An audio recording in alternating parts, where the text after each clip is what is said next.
The Dog and the Sparrow.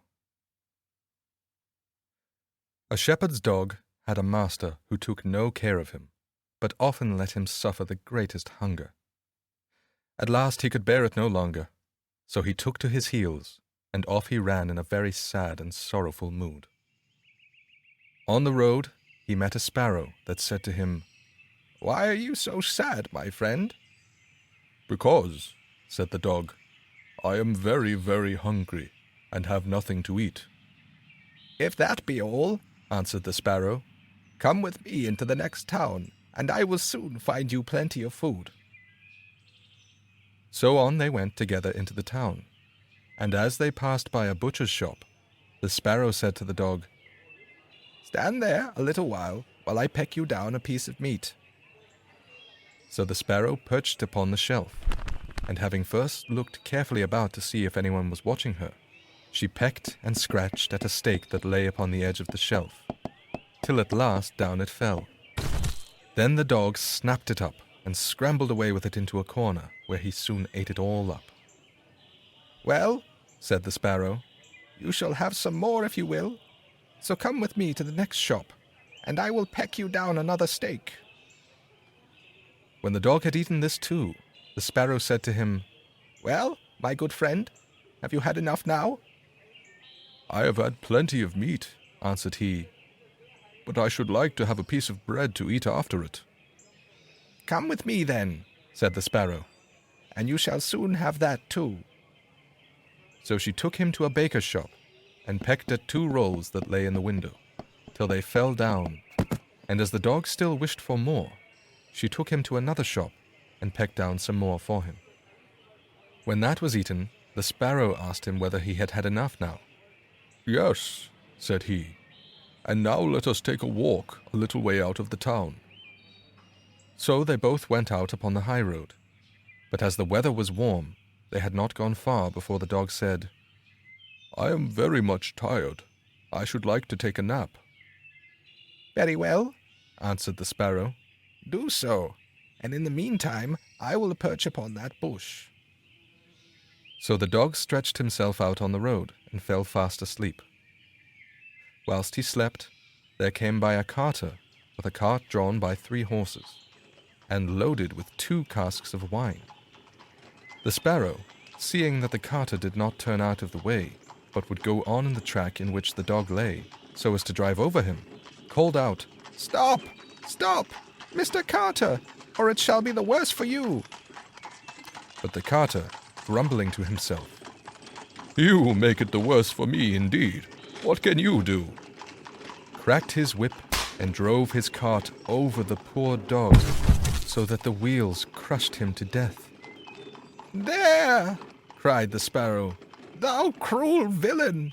Thou hast killed my friend the dog. Now mind what I say. This deed of thine shall cost thee all thou art worth."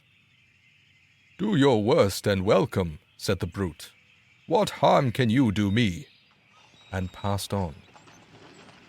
But the sparrow crept under the tilt of the cart, and pecked at the bung of one of the casks till she loosened it. And then all the wine ran out, without the carter seeing it.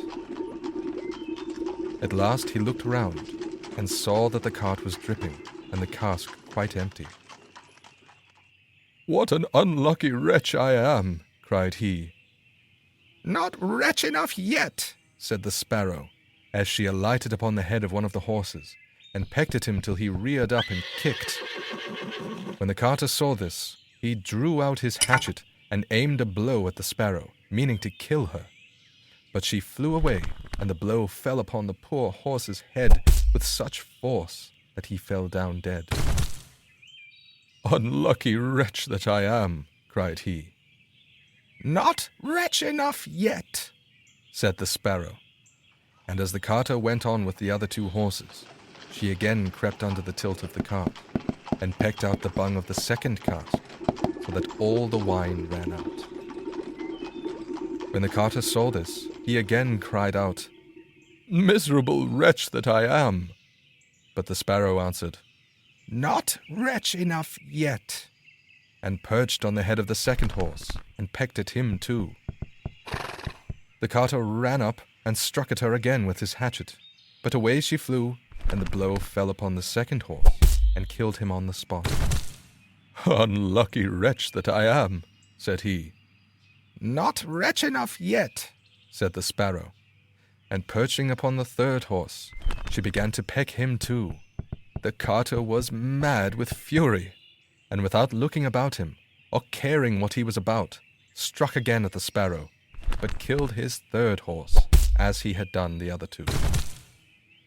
"Alas, miserable wretch that I am," cried he. "Not wretch enough yet," answered the sparrow as she flew away. "Now I will plague and punish thee at thy own house." The carter was forced at last to leave his cart behind him, and to go home overflowing with rage and vexation. "Alas," said he to his wife, "what ill luck has befallen me! My wine is all spilt, and my horses all three dead." "Alas, husband," replied she, "and a wicked bird has come into the house, and has brought with her all the birds in the world, I am sure, and they have fallen upon our corn in the loft, and are eating it up at such a rate." Away ran the husband upstairs, and saw thousands of birds sitting upon the floor eating up his corn, with the sparrow in the midst of them. "Unlucky wretch that I am," cried the carter, for he saw that the corn was almost all gone. "Not wretch enough yet," said the sparrow. "Thy cruelty shall cost thee thy life yet." And away she flew. The carter, seeing that he had thus lost all that he had, went down into his kitchen, and was still not sorry for what he had done, but sat himself angrily and sulkily in the chimney corner. But the sparrow sat on the outside of the window, and cried, "Carter, thy cruelty shall cost thee thy life." With that he jumped up in a rage, seized his hatchet, and threw it at the sparrow, but it missed her, and only broke the window. The sparrow now hopped in, perched upon the window seat, and cried, "Carter, it shall cost thee thy life." Then he became mad and blind with rage, and struck the window seat with such force that he cleft it in two. And as the sparrow flew from place to place, the carter and his wife were so furious that they broke all their furniture, glasses, chairs, benches, the table, and at last the walls, without touching the bird at all. In the end, however, they caught her, and the wife said, "Shall I kill her at once?" "No," cried he, "that is letting her off too easily. She shall die a much more cruel death. I will eat her." But the sparrow began to flutter about, and stretch out her neck, and cried, "Carter, it shall cost thee thy life yet." With that he could wait no longer, so he gave his wife the hatchet and cried, "Wife, strike at the bird, and kill her in my hand." And the wife struck, but she missed her aim, and hit her husband on the head, so that he fell down dead. And the sparrow flew quietly home to her nest.